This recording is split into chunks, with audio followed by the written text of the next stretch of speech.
Hi everyone, my name is Sonia Goda, and I chose to talk about AB 76, which is money laundering using blockchain technology. So, what is money laundering? The way I describe it is you're stealing money, but it's done by rich people, so it's white collar crime.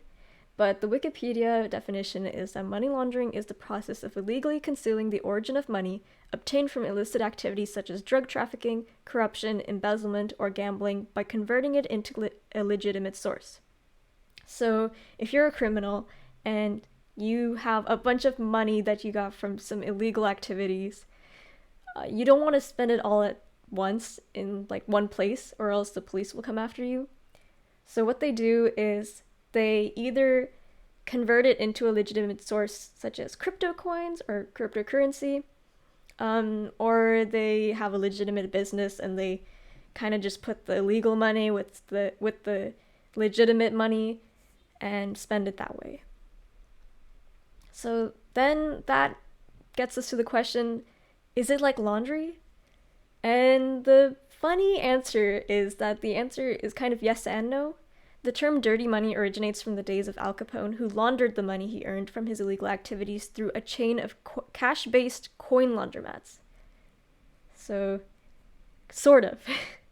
And then, I guess a more complicated question is, what is the blockchain? For the purposes of this video, I'm not going to actually explain like the entirety of how blockchain works or anything like that, but we'll just talk about what we need to know for the bill. And so that's the blockchain is an unchangeable database that exists on all its users' computers. Its inability to be changed or falsely written into after a transaction is part of its appeal, as well as its decentralized nature, which just means that a government or a bank doesn't control it. But this also makes the origins of funds much harder to track when used by money launderers. And now the question, will I ever financially recover from not buying Bitcoin in 5th grade? We won't be going into that today. Not in this presentation. But let's get back to the main point, which is AB 76.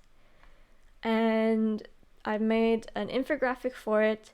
For the summary, it's an anti-money laundering bill that aims to extend the definition of money laundering to include monetary transactions made using blockchain technology specifically. The purpose is to amend sections 186.9 and 186.10 of the Penal Code so that it actually mentions the blockchain, because right now there is no mention of it at all. This bill has been proposed to clarify the language used in the code as well as to close any loopholes, because it's not mentioned anywhere. And its details are that in Section 1, the bill expands on the definition of monetary instrument to include digital assets, and then it also includes some more definitions related to blockchain to help the reader. And then Section 2, the bill adds blockchain technology as one of the avenues for money laundering.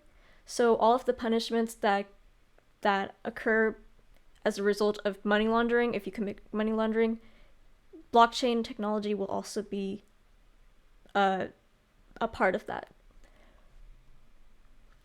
So the bill was introduced by Assemblymember Lori Davies on December 14th, 2022. She is a representative for the 74th Assembly District.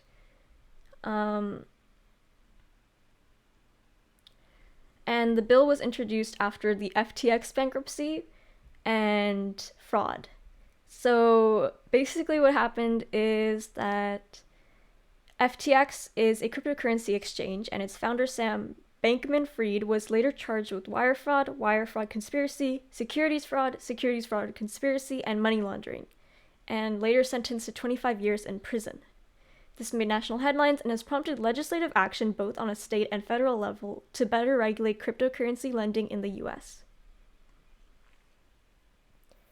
For its timeline, the current status is that it's held under submission, and this basically means that it's been postponed, no more decisions will be made on it, but it's not dead.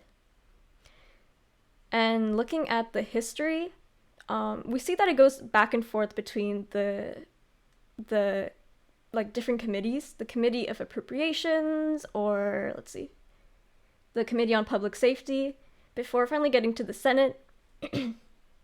And then the bill was put on hold. It was held under submission, meaning that the action was deferred by the committee. And the reason this might happen, even though there were resounding yeses all throughout the passing of the bill, is that there might be financial reasons, because even though it may seem like on a small scale, money laundering it will help more than hurt, but on a larger scale, you have to take into account the time you have to pay the court and the money you would need for prisons and jails to keep everyone who has committed money laundering fraud through blockchain.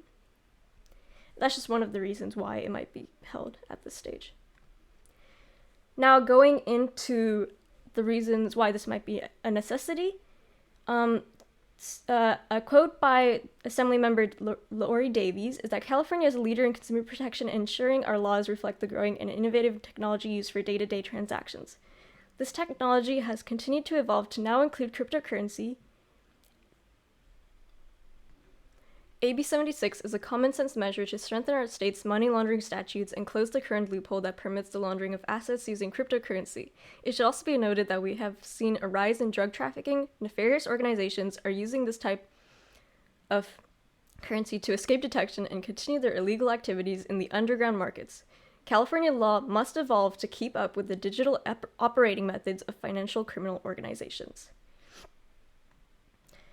And so we have some graphs here that talk about why, they're from sources that look at cryptocurrency and the crime surrounding it. The graph above shows that cryptocurrency laundering has increased over the past 5 years, but in 2023, there's a decrease, which may be attributed to an overall decrease in crypto transactions, both legitimate and illicit. But in the same report, looking at the red graph, it was also found that money laundering tactics are changing, and the most sophisticated of which utilize mixers and more commonly now bridges. To define bridges, cross-chain bridges allow users to move funds from one blockchain to another. These bridges are used by cyber criminals such as the North Korean-backed Lazarus Group. The changes in money laundering strategy we've seen from crypto criminals like Lazarus Group serve as an important reminder that the most sophisticated illicit actors are always adapting their money laundering strategy and exploiting new kinds of crypto services. And another report by the Government Accountability Office also shows that it's the second most common payment using virtual currency in these black markets. So for support, we have the Conference of California Bar Associations, California District Attorneys Associations, and of course the unanimous votes from Assembly and Senate floors.